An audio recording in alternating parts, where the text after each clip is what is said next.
All right. So while I was on my break, I was able to get in contact with a couple other victims of the child sex trafficking and um, government involvement in it. Very scary thing.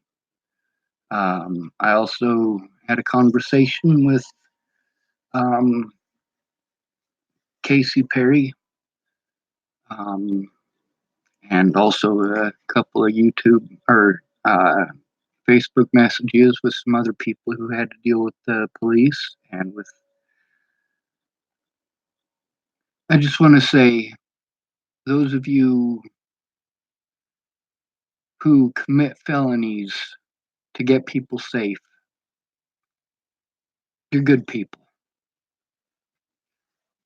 Not very many people are willing to risk their freedom to protect the life of another human being.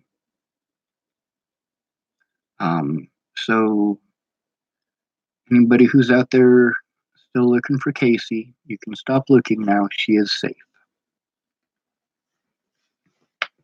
Um, as far as the human trafficking goes and the involvement of government officials, um,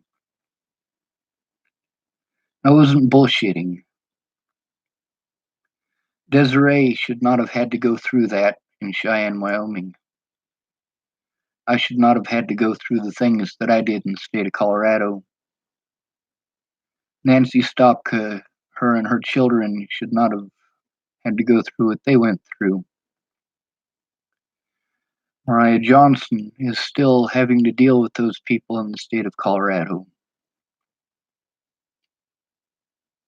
They torture you into submission, and it is torture. When it comes to child sex trafficking, this isn't a joke. I told you guys who were friends of mine before all of this happened the things that are going on, how CPS is involved, how judges and police officers are involved. The conversation with my Aunt Mary shows that they have been involved since the 1980s. Police officers were actually arrested in the same sting operation that my dad was arrested in. Um,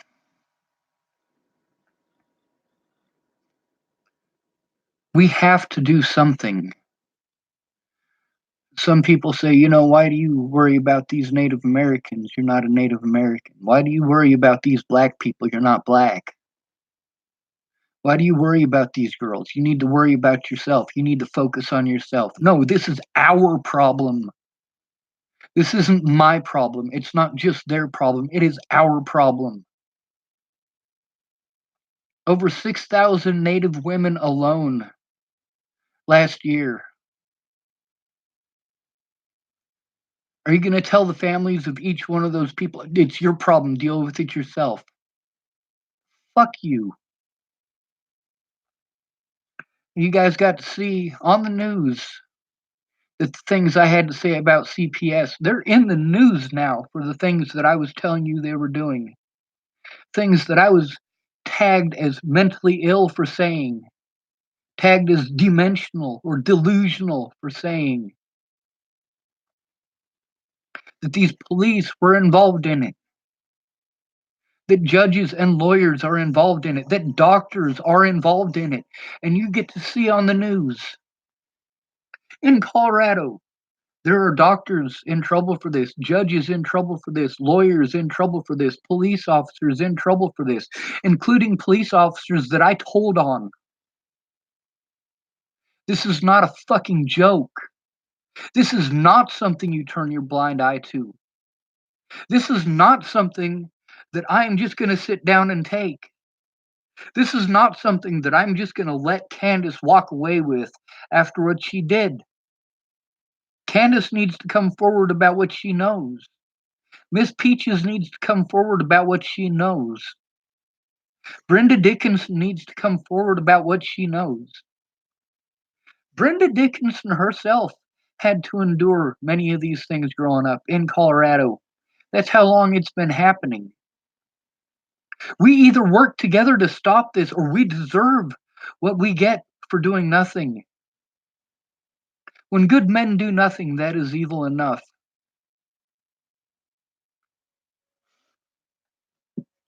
I'm gonna call my Aunt Mary back.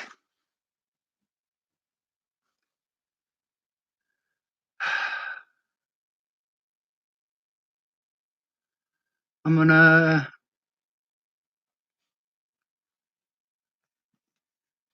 hold on a second.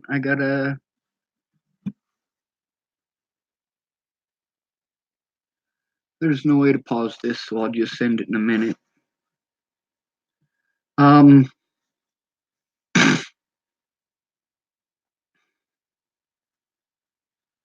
the reason that I fight for these other people's rights is because the things that happen to them also happen to me and many others. These young women who are dying of exposure out in the cold. The police, the police, when I had that issue with Rihanna, when we had that issue, it was about her beating on Amy Kalina Kingery's children. Rihanna is in trouble with the law right now for child abuse. Amy's children are in the system right now.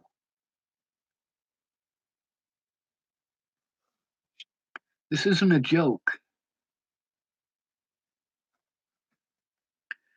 Those officers in Rawlins, Wyoming, tried to kill me with exposure. They literally dropped me off out of the jail, no vehicle, no place to go, no resources in that town. And although they wouldn't help me, they sure as hell followed me around that town. When I finally got to that inn there in Rawlins, and those people told me what they heard on the police scanners, when I was friggin' freezing out there, I could have literally frozen to death out there. And those officers in the police department in Rawlins, Wyoming, called that in to tell them not to release funds to allow me a place to sleep for the night. Those very same officers who told me that I can't go to sleep anywhere in that town or they're going to arrest me, those very same officers made sure that I was stuck in the cold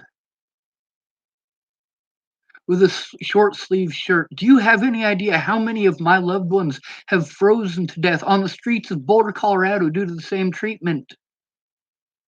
Where they take away everything from you and then drop you off on the streets. Brian Gray is one of those cases. We called him Leprechaun, him and a man named Forrest. He used to play the buckets on the end of Pearl Street. Forrest is dead now, too. Leprechaun, here's what happened to him. He got drunk. So they arrested him. They took his personal belongings, his backpack, his life-saving gear away from him and took it to property and evidence on 55th and Arapahoe, several miles away from the jail. And you have to set up an appointment to get your stuff back, which means you have to have access to a telephone. And you have to go there during normal business hours. They dropped Brian Gray off. They refused to book Brian Gray. They dropped him off right there at the jail, just released him, drunk as a skunk, with a t-shirt and a pair of pants. That's what I had when I turned 18 and got dropped off out of the system. If it hadn't been for Terry Jepson, Ron Jepson, Kim Jepson, and little Jason Jepson, I would be dead. I would have fucking died. When I was in Rawlins, Wyoming, those officers attempted to kill me the same way that they attempted to kill officer, or not officer, but Brian Gray in Boulder, Colorado. Brian Gray froze to death in a snowstorm because he didn't have the life-saving gear in his backpack.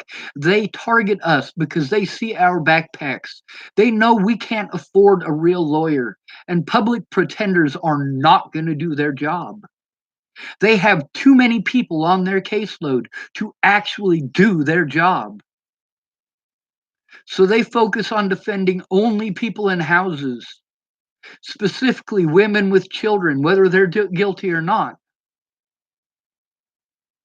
And when you're homeless, they do everything in their power to send you into a panic attack, to physically and psychologically torture you. Yes, the police will physically and psychologically torture you in the jails, and your own public pretenders will psychologically torture you so they don't have to do their job. You're goddamn right I speak out. CPS is in trouble right now for doing the very things I said they were. Police in Colorado are in trouble for the things that I was telling you that they were doing, and you called me a liar and allowed Officer Waylon Lolatai to do that to 6 more people after me. When I told you what was happening at Clearview Behavioral Health, you called me a liar. And 5 months later, they killed a man doing what it is that I told you they were doing. They killed a man doing what it is that they did to me. And you called me a liar. And them holding people for longer than they should have to get free money out of the government from the taxpayers. You pay that money. The government doesn't pay anything. They literally pay nothing. All of that money is your money. You paid the government to victimize these children. You paid Officer Waylon Lolatai to assault these people. You paid Clearview Behavioral Health to kill that man.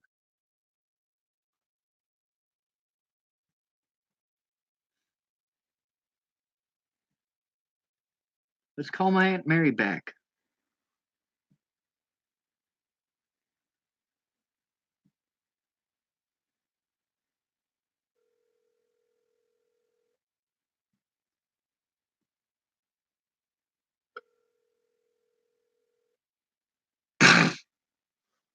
Hello. Hey, Aunt Mary. So how are you now? I'm better. One of the people that was missing, we found her. Actually, she personally called me back to let me know she was okay. Oh, okay. Right? Not all news is bad news. So, yeah, she's having the same issues that I am, trying to get her life back together. Um, she's got somebody to help her in person, and that's a good thing. Yes. So, with Dad yelling at me the way that he was, you had explained that Grandpa was that way. He just dealt with things by yelling. When Dad talked about Grandpa, he never really actually talked about Grandpa, and all I really remember about Grandpa was getting chin rubs because he had the whiskers, and I just thought it was the coolest thing ever. Yes. But Dad, all he ever talked about was how abusive Grandma was. Yes. Grandma was abusive.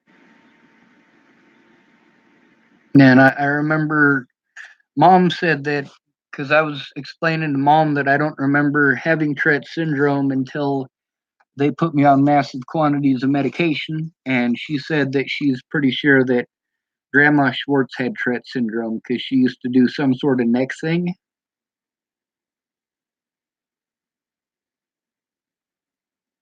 No.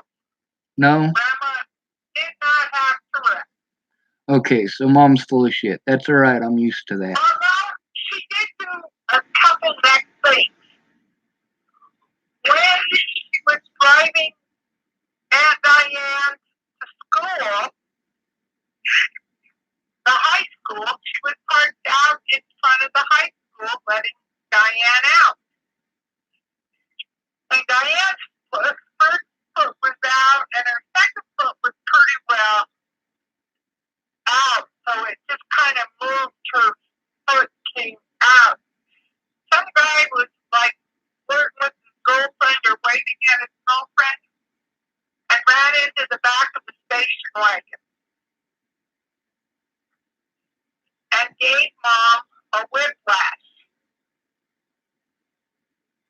And she ended up spending a few days in the hospital. And then she used to have this, what we call the hangman. I call it the hangman thing. And it's set on the door, and she puts this thing around your neck and a hook on the top, and she put 5-pound weights on it. And there was usually 15, and once in a while she put the 20-pound weight on it, and it would stretch her neck. So when her neck would really bother her, she would be Sorry, the train's going by, so I can't hear you.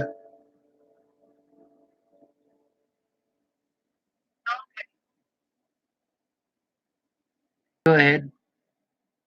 Anyway, she would try to, she always had neck problems after that, where her neck would hurt. And she tried to stretch them out, but I don't think it ever really worked. Well, that makes sense. Because I don't remember having Tourette's syndrome until when I was at Centennial Peaks, and they just put me on massive quantities of medications. No, you had Tourette's before that. I did? Yeah. Yeah, because I wasn't actually diagnosed with Tourette's until after Centennial Peaks. I think I was in. Do you remember Mount St. Vincent's in Denver? Yeah. I think that's where I was when I was diagnosed with Tourette's.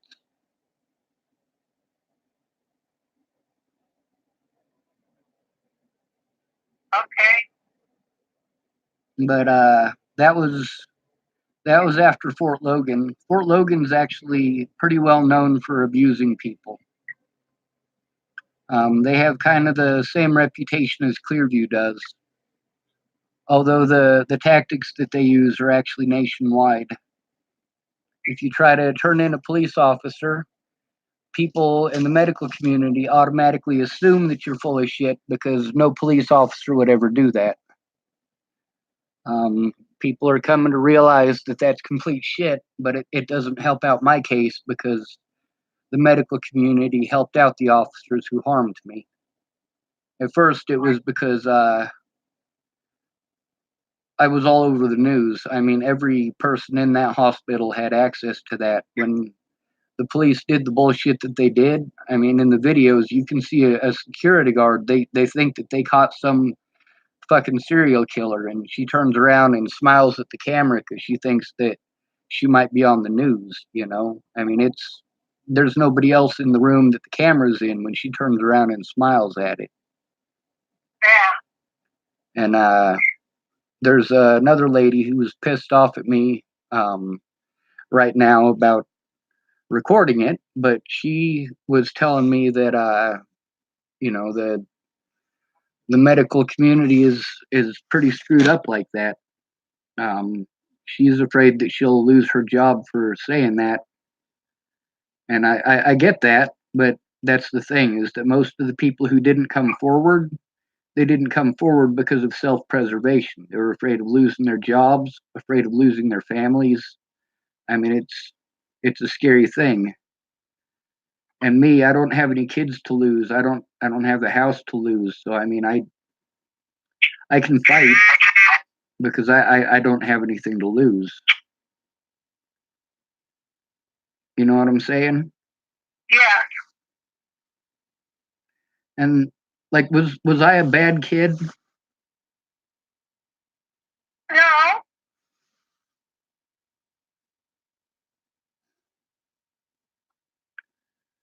Dad, he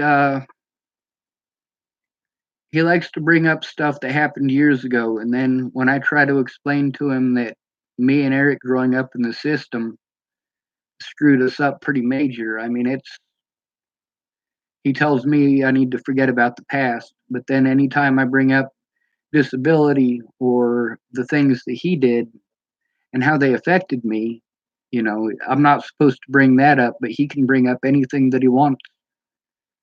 And with him doing that whole yelling thing at me, where anytime that I try to speak, he gets condescending or starts yelling over me, like you were saying that he learned that from Grandpa.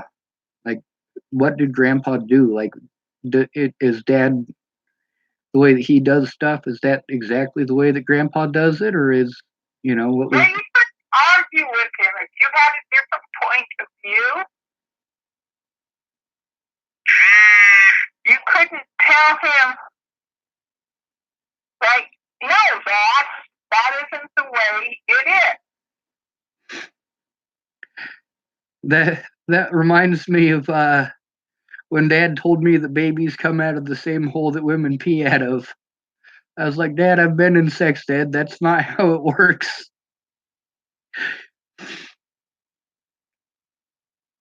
You know what my sex talk was with Dad? All right, so Eric, he got the sex talk from Dad. It was Dad telling him, "All right, Eric, having sex is like making a peanut butter and jelly sandwich. On one side you got the peanut butter, and on the other side you got the jelly. You put them both together, and you got yourself a baby." So Eric went out and ran away and started tripping acid and got busted with his pants around his ankles, fucking a park bench in Seattle, Washington. So Eric actually lost his virginity in a loft in Washington State to a prostitute while he was drunk, and he puked in her mouth. Oh. Right?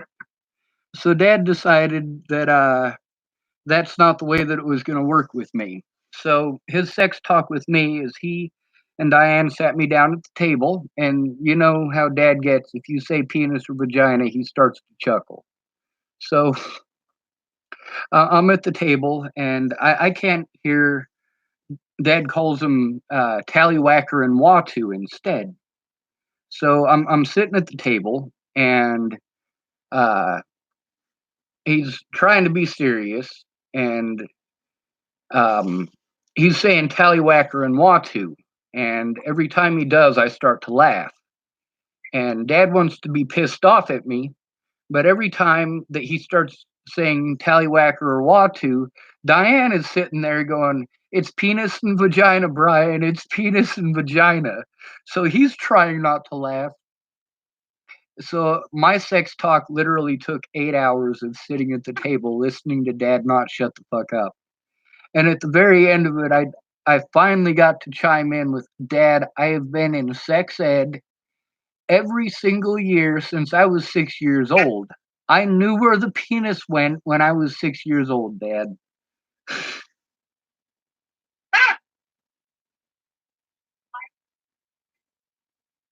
So that was my sex talk. I think that was right before Dad and Diane went to get married in Hawaii, I think it was. Yeah. Yep. And then I remember when we went to Alaska right after Eric ran away from the house, he actually beat the shit out of Dad. Dad thought he was going to beat Eric up. Eric was like 13 years old. And yeah, Eric beat the fuck out of him. But when we were getting ready to hop on the airplane, we had to go back to the house. And when we got back to the house, Eric and one of his friends had gotten into Dad's liquor cabinet, and there was a can of Coca-Cola in the fridge. And you know me, when I drink a soda pop, I don't drink the whole thing, so I put the rest in the fridge, and that way nobody uses it for a spittoon. So I went into the fridge and I saw one that was open, and I took a big swig of it, and it was rum. And that was actually the last time that I saw Eric until I moved here to Chapel because he was living here. Yeah. But yeah, that's the thing. I mean, children live what they learn. The things that Dad does, it makes sense that he learns that at home. For me, Yeah. I didn't really grow up at home, so most of the stuff that I learned was in the system. I learned from the other kids in the system, and I learned from going to those classes because a lot of those classes are about sexual abuse or physical abuse or how to cope with it and things like that, and how to cope with dealing with bullies too. And I've noticed that the techniques that they say to use are complete bullshit.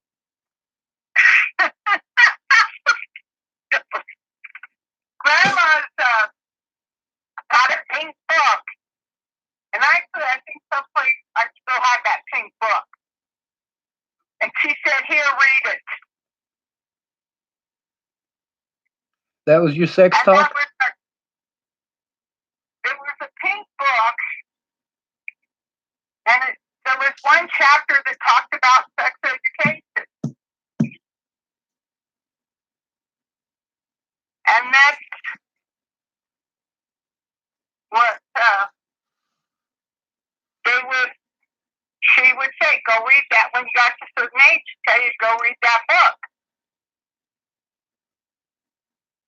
And that was supposed to teach you the sex education.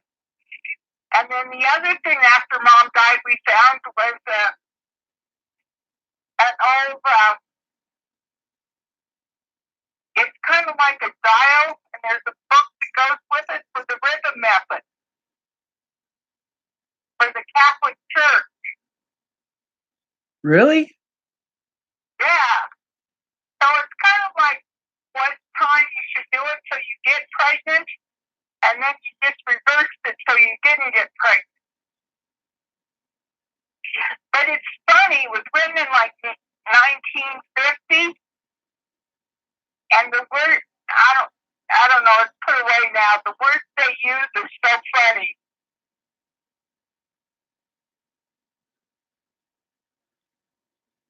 But I kept it. Well, if the words are funny, even though it's a Catholic book, I'd like to read it. There's a guy here in town named Chris Stegeman, and his sister was actually probably the only person in the school that might have been smarter than me. But they were Jehovah's Witnesses, and Chris gave me a couple of the books that his mom had because she's a Jehovah's Witness, and I figure I've read a lot of other religious books. I've read the Quran, I've read the Bible. I've read quite a few different religious books. So I figure I'll read that Jehovah's Witness stuff too. It's actually 2 study books that he's got. So they got kind of chewed up in the corner by a dog, but I'm going to read them too. I have a friend whose daughter became a Jehovah's Witness because her husband was Jehovah's Witness and stuff. And they don't celebrate the holidays. They don't celebrate like Christmas or Easter or your birthday. Yeah, Chris, when his birthday came around, I knew he was his family was Jehovah's Witness, but he's really not. So I bought him an AK-47 for his birthday. Oh. Right? Well, see, Chris had the AK-47 and I had an SKS. I bought him a Romanian AK-47 and I had a Yugoslavian SKS. And they both fired 7.62 by 39 millimeter Russian ammunition. So we'd go down to Cabela's and we'd buy a 500 round box of Wolf ammunition. That's the name of the company that made it. And yeah, that was kind of our weekend thing, was to go out shooting. He's a pretty decent shot for somebody who didn't really mess around with guns growing up. Of course, the first time I ever went shooting, well, you know Diane, Dad's wife. Well, Diane's daughter Dana was married to a guy named Randy, and they used to fuck with me because when Robbie was a baby, like he had a heart problem and they had him attached to a monitor, and it used to go off like at random.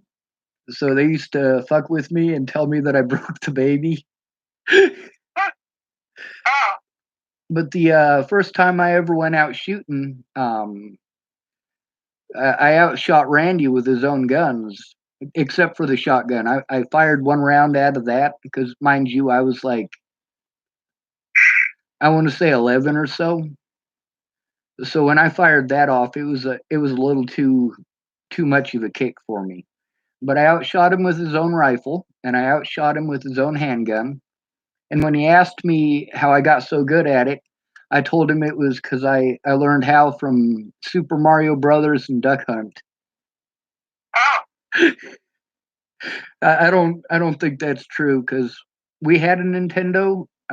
I got to see the Nintendo when I went home for home visits at Mom's house, but like we never got to play it. It was always Mom playing The Legend of Zelda. Yeah. There's one part where Mom spent like I think like 4 days, she said, trying to figure out how to break a boulder so that she could get to the next part of it. And she was gonna break the Nintendo, and we were all pissed off because we wanted to play and we hadn't gotten to yet. And so it was either me or Eric had seen that there was a hammer that you could get in one of the shops or whatever. So she went back and bought the hammer, and sure enough, that's how you break that boulder. Yeah.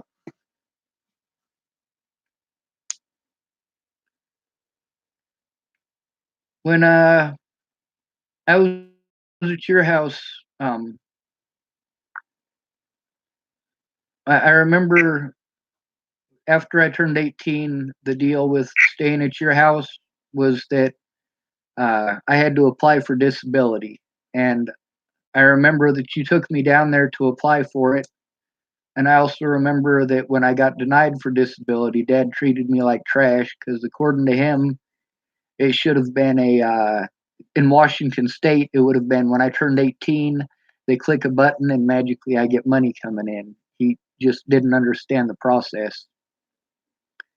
And I remember when 9/11 happened, there was a girl named Alyssa Derry who I knew here from Chapel, and she was thinking about going to the Renaissance Festival, I guess, at the time, and I was going to ask her if she wanted to go with me.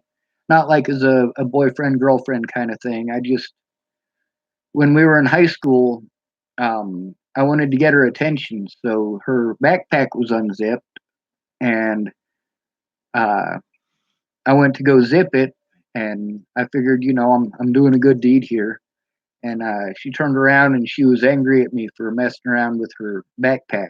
So after that, I always just wanted to let her know that I was friendly and I didn't mean any harm. But I remember that when 9/11 happened, I was sleeping and I heard you go, "Oh my God, oh my God, oh my God, oh my God, oh my God."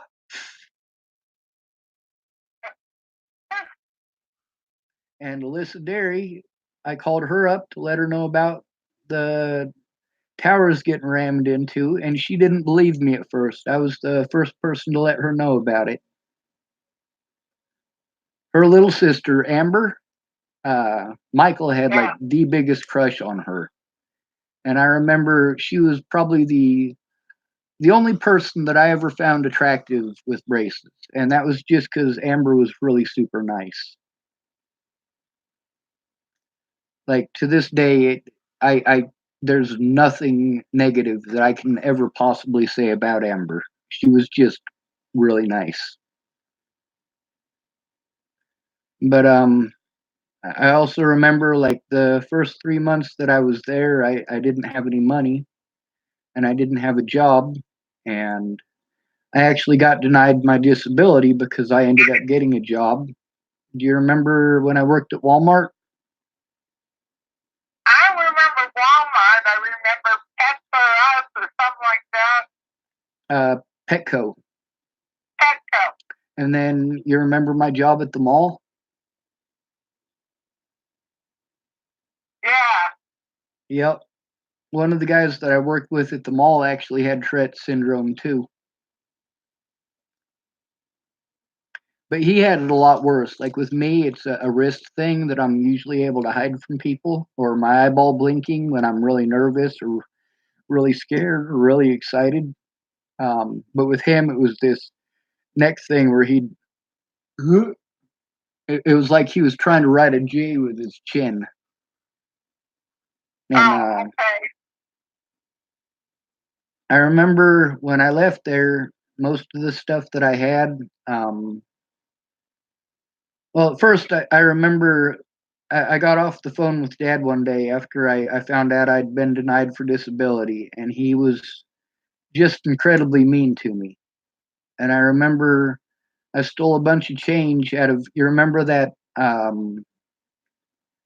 the 5 gallon water thing that you had with change in it?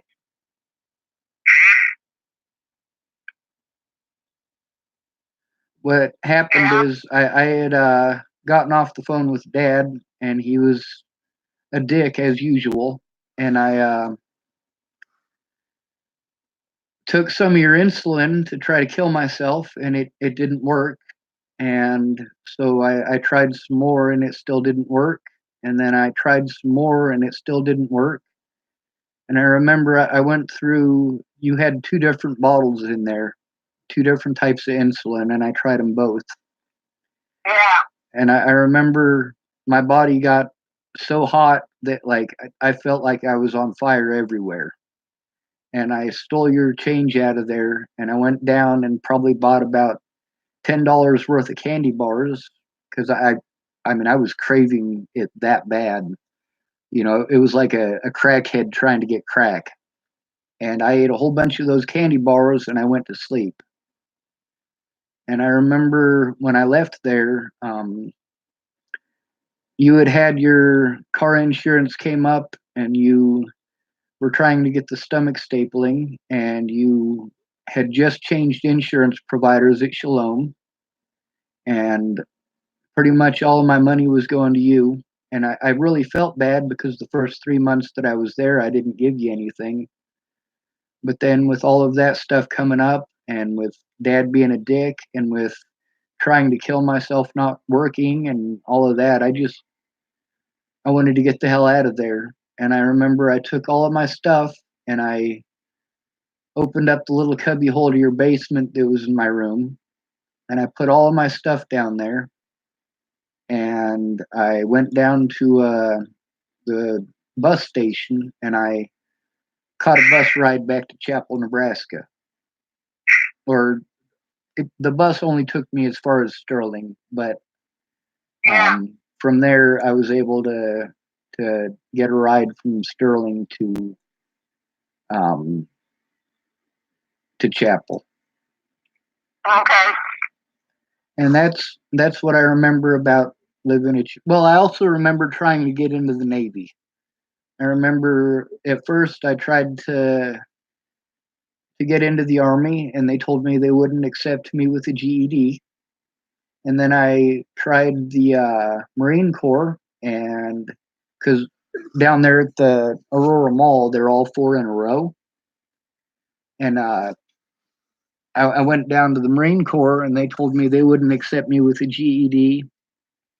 And then I looked at the Air Force office and I was like, fuck no, I'm not joining the Air Force. And I went into the Navy recruiters, and my Navy recruiter's name was Phyllis Barr. And she actually outright lied to me. But that wasn't the important part. She was explosives ordnance before she became a recruiter. And I remember them telling me that with a GED, they could let me in, but I would have to wait until like October or November before they could ship me out. And I remember I was living with Brandon Jepson after I left there. He had just gotten married to Lisa Fraker, and she was nuttier than fucking squirrel turds. And I remember she kept telling me she liked me, that everything was okay. And I was like, Brandon, I don't really think that your wife likes me. So after they got a divorce, he's like, yeah, Schwartz, you were right. She absolutely fucking hated you. She thought you were a weirdo. Yep. So I'm usually pretty right about people. But I remember that I was staying with him when I was supposed to get shipped out. And we went down I hadn't slept at all because I was pretty nervous about joining the military. And then Phyllis came and picked me up in chapel. And she took me down to the hotel down there. And I stayed the night at the hotel. And I remember the next day I went in and we had a conversation with the recruiters, and they told us what we could expect at boot camp. And then they brought in 2 suits and 2 uniforms to talk to me. And even though I really wanted to be in the military, they used my disability paperwork and told me that because I had applied for disability, and they showed me on there. They sat me down at first, and they didn't, tell me what was going on. They just told me, if you lie to us in this room, you know that there's a possibility you'll get sent to Leavenworth. And then they pulled out my medical file and they said, "All right, well, we're gonna ask you some questions." And they went right down to like number 8 or number 9 on the list, and they asked, "Do you have any neurological disorders?" And right there, I already knew I was screwed. Um, but I admitted to it. I said, yes, I have Tourette's syndrome. And they said, all right, well, we have this paperwork here to verify that. And then they went through the list and asked me a few more. And I was honest with them. I was like, yep. And they said, all right, well, it's a good thing you admitted to that because here we have the paperwork for that. And, I really wanted to be in the military. I wanted, I actually wanted to be a Navy SEAL. I wanted to.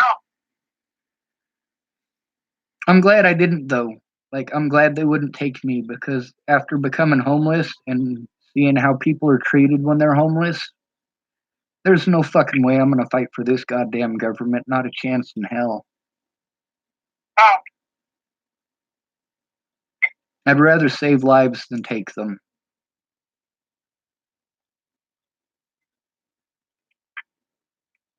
And that's the way that I look at it. Also, as far as Christians go, like I used to believe in God, used to believe in Jesus, and I still love Jesus. I really do. I read the New Testament and I'm like, this is a dude who served humanity. This is a guy who is a genuinely good guy, and it didn't matter if you were a different religion. Jesus still loved you. He still wanted you to be happy. He still feeds you, and he still wanted you to be safe. And as a result, he's still my favorite character of any book ever. My favorite fantasy character of any book is Peter Pan, but my favorite character in any book is Jesus. I just like the fact that he was such a good person. And also the fact that, well, if he'd have screwed up, he probably would have admitted it. Me, I make sure that I profess by mouth because that's what the Bible says to do. I don't profess to God, I profess to human beings because making a mistake and asking God for forgiveness, that shows that you don't repent. that shows that you are only going to God at the end of your life and saying, I screwed up because you're afraid of going to hell. And if you ask, I think you do it all the time. I absolutely believe that people should do it all the time. If I screw you over, then it's my place to admit it. If I actually believe, that if I am actually sorry for what I did, then I should admit to you that I did wrong. Instead of asking God for forgiveness, I should at least tell you that I did you wrong, and I can hope for forgiveness, but whether or not you forgive me isn't in my hands. I did my part by professing by mouth.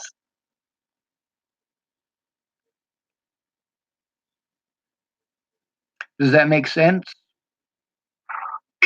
Yeah, but I also think you ask God, and sometimes you can't ask people for forgiveness or something. They don't, like if you're thinking bad thoughts about somebody, they don't know that's what you're thinking about them. I don't. And you're probably not going to, like if you're mad at your boss and you're thinking bad thoughts about him, you're not going to go tell your boss what you're thinking about him. Well, I don't really think bad thoughts like that about people. If I see it, that's something most people don't get. Like me and Chris, he used to play this game. It's his favorite game where he basically talks about different torture methods. And for him, whenever he thinks about that, he thinks about whoever's in the room. Like if he's, let's say you're in the room with him and he's talking to you about torture methods, he's thinking about, if he was to do those things, the basically the crash test dummy that he's using is you because you're in the room. With me, I think differently. So when I was thinking about it, like whenever he'd tell me one of the techniques that he'd thought up, I always remember thinking of myself in that position. Like if he's talking about, let's say, it's something simple like punching somebody in the nose and breaking their nose.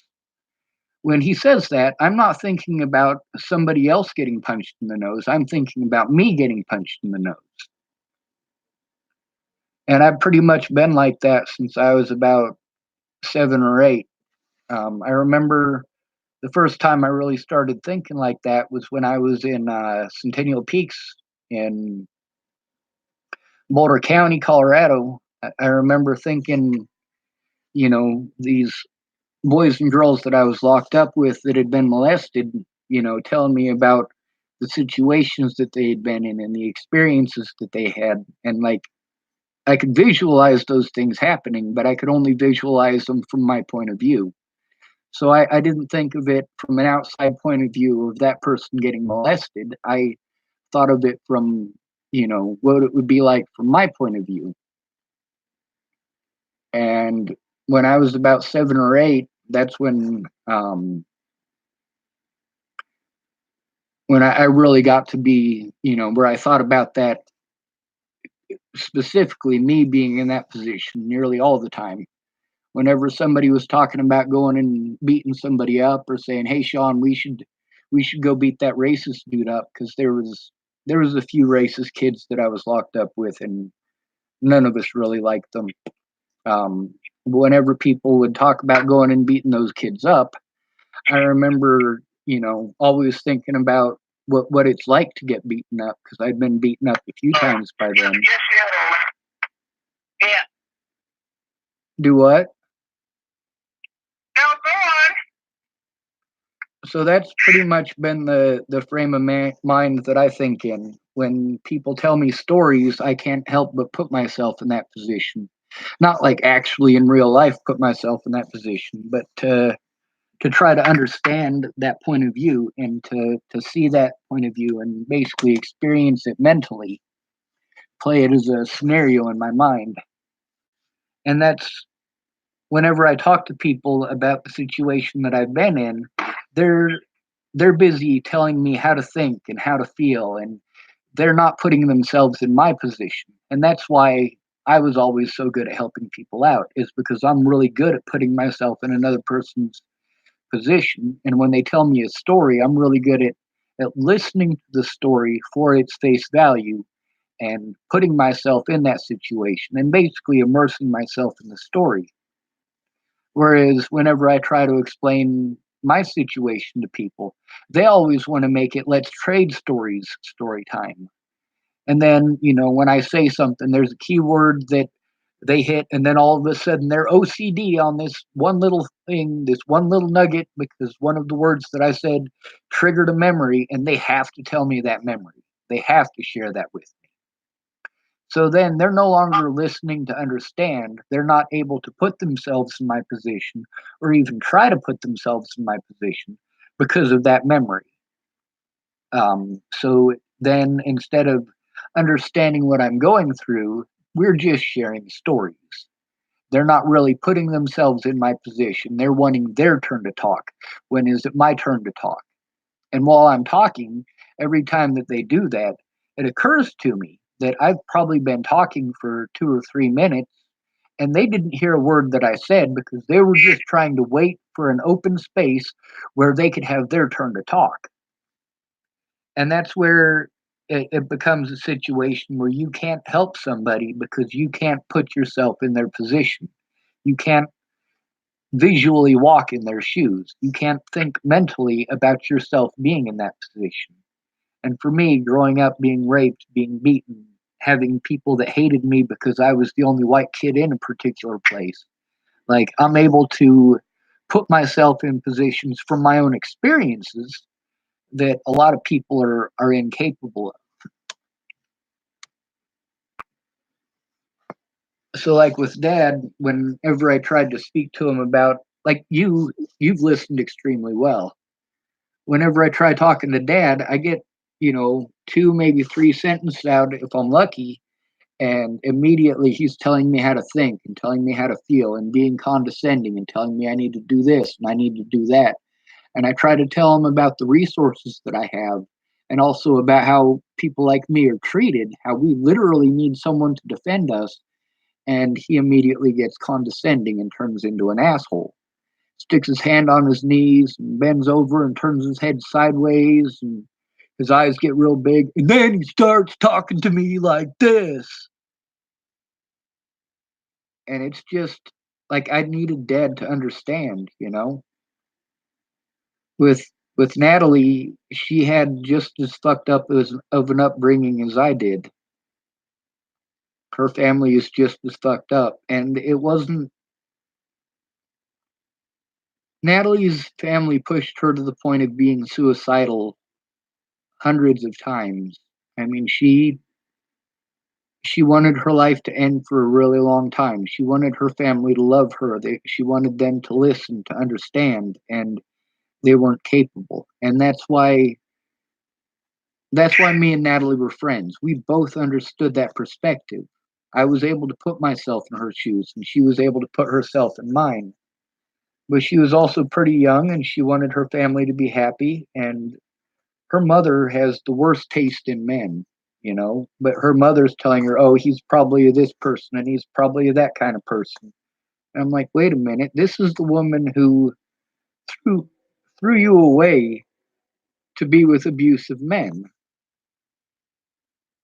So why are you going to take advice about men from a woman who is attracted to people who abuse her?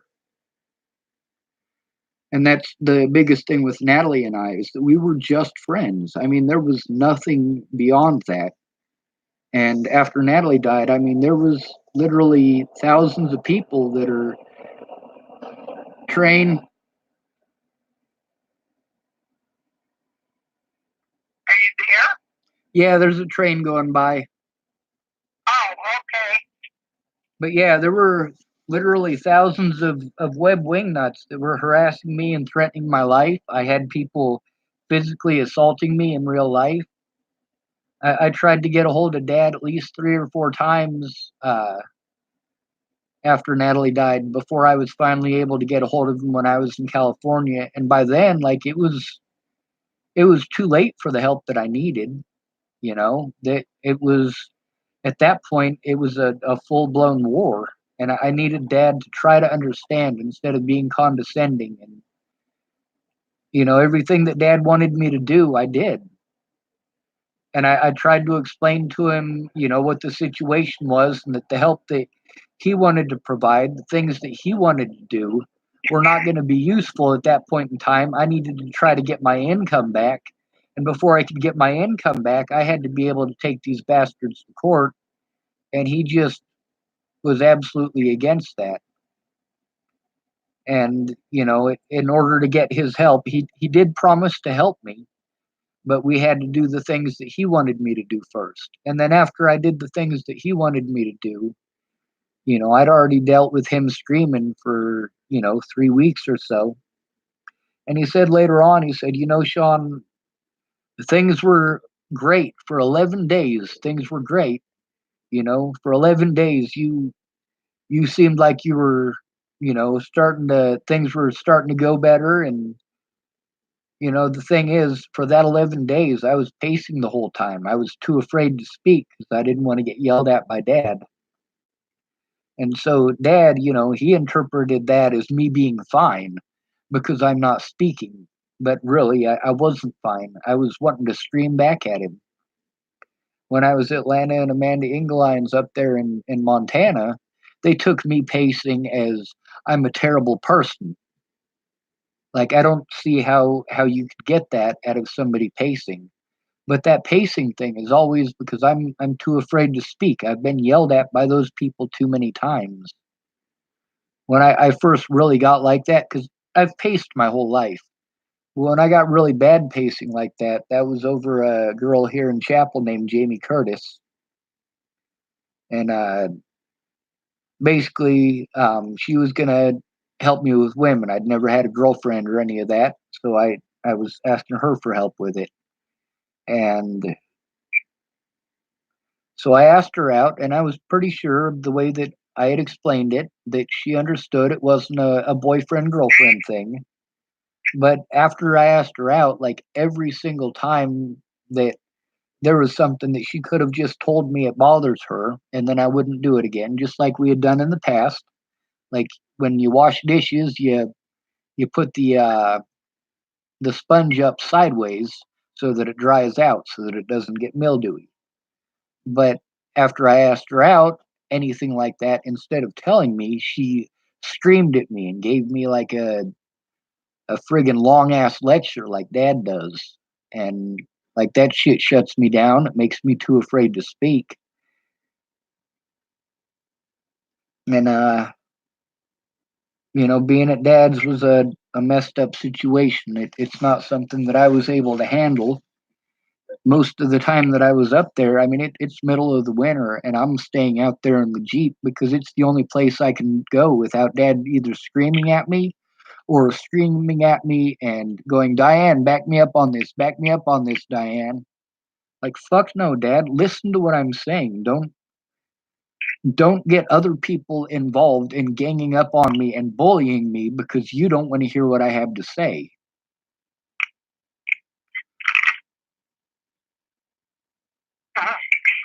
And with Dad not talking to me,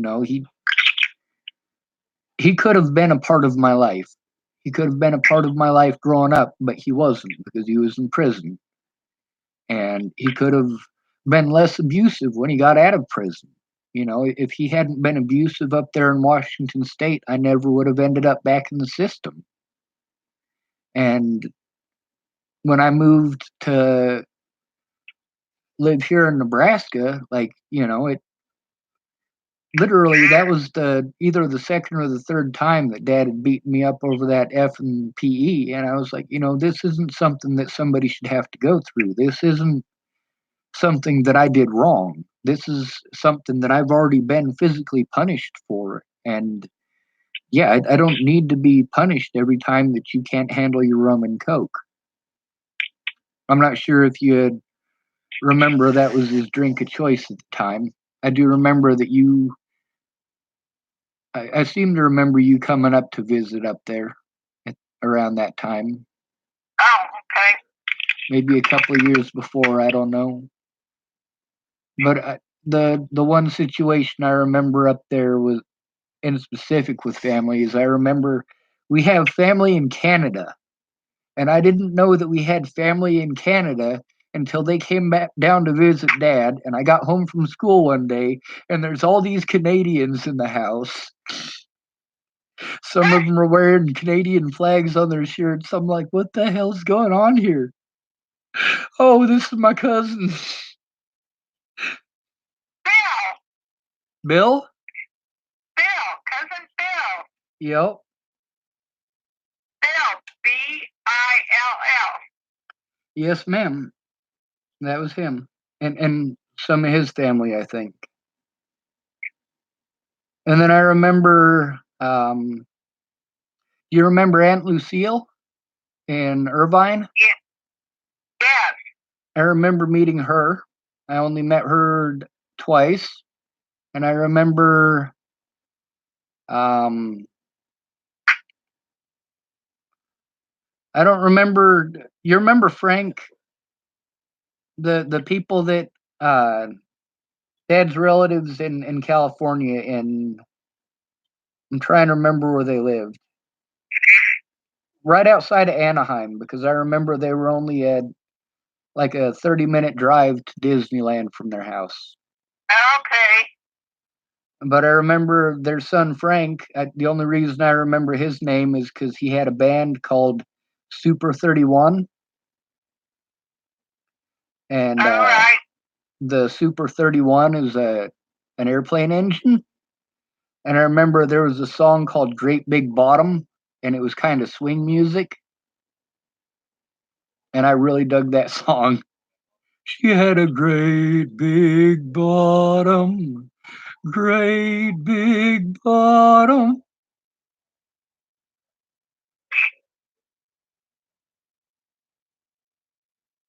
Yeah, that period there in California when we lived there, that was, I think that was the longest. Um, Before I turned 18, I think that was the longest I ever lived in one place. Oh. Was Cause it California? yeah, cause well, when we were in California, like I wasn't in the system, I wasn't in foster care, I wasn't in group homes, I wasn't uh, in any of those places. And I remember when we were in California, Dad wasn't abusive. He wasn't hitting me. He wasn't drinking all the damn time. He was just, well, he was still an asshole, but but he wasn't an abusive asshole. He was just verbally abusive, and most of that was very well reserved. It wasn't until he moved back to Washington, because like when he moved to California, it's because according to him at the time, Diane was a crazy stalker lady, and she wanted to get married to him, and he's like, I'm not going to get married to her.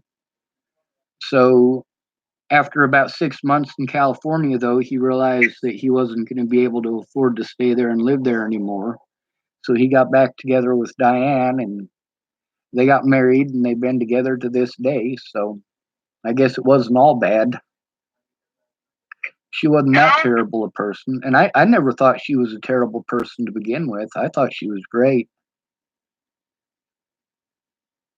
But yeah, when we lived in California, I remember we had a neighbor kid named Joe, and he was my best friend at the time. And I remember me and Eric used to ride our bikes to school and back, and until Eric got his bike busted, and then we both walked to school and back. I had run into the back of him. He stopped at a stoplight, and I was going too fast, and I ran into the back of that like 18 speed or whatever. And even though that bike was like 20 years old, Dad was like, "Well, you ruined that bike, and you're gonna have to pay for a new one, and it's probably like $1,200 to replace it." And so me and Eric walked to school and back after that.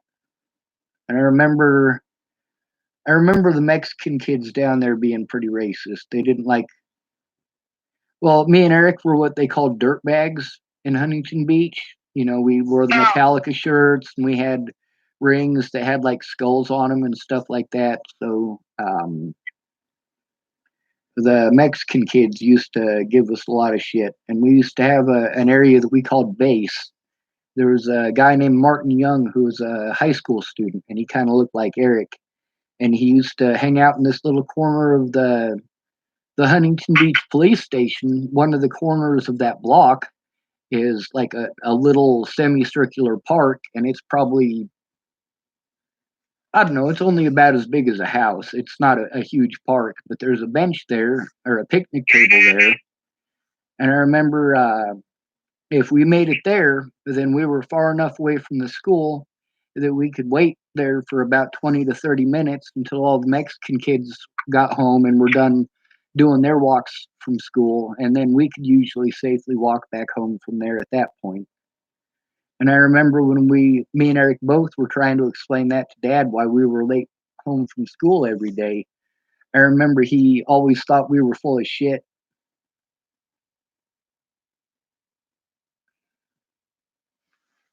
Oh, those kids were fucking mean though. Like when there was a girl named Lisa Johnberg. You remember that divot that Eric has in his cheek? You probably haven't seen him No. since Huntington Beach. Yeah, Lisa Johnberg was Eric's bully. She was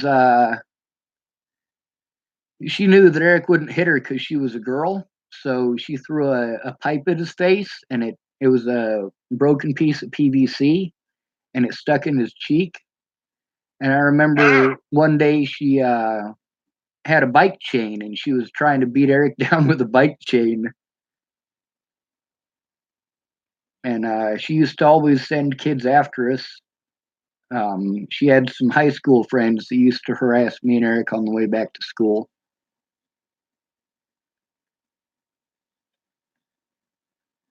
Oh, okay. I just literally spent an hour reminiscing with you instead of telling you my story. Yeah, and I'm going to have to go soon because I have to get up early to go to work tomorrow. All right. I'll be safe, Aunt Mary, and thank you for being in contact with me now. I mean, it means a lot. Okay. Be safe and don't get Bye. run over. Bye. What? I said be safe and don't get run over. Oh, okay. I thought you said bend over, and I thought, what? No. No, Aunt Mary. I saved my insults for assholes. Okay. That makes more sense. All right. All Love you, right. Aunt Mary. Be Good safe. night. Good night. You be safe too. Bye. I will.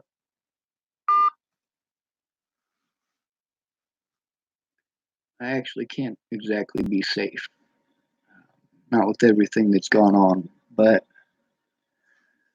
I'm in a house right now. You see the roof over my head? This makes it less likely for me to get victimized. And that's a good thing.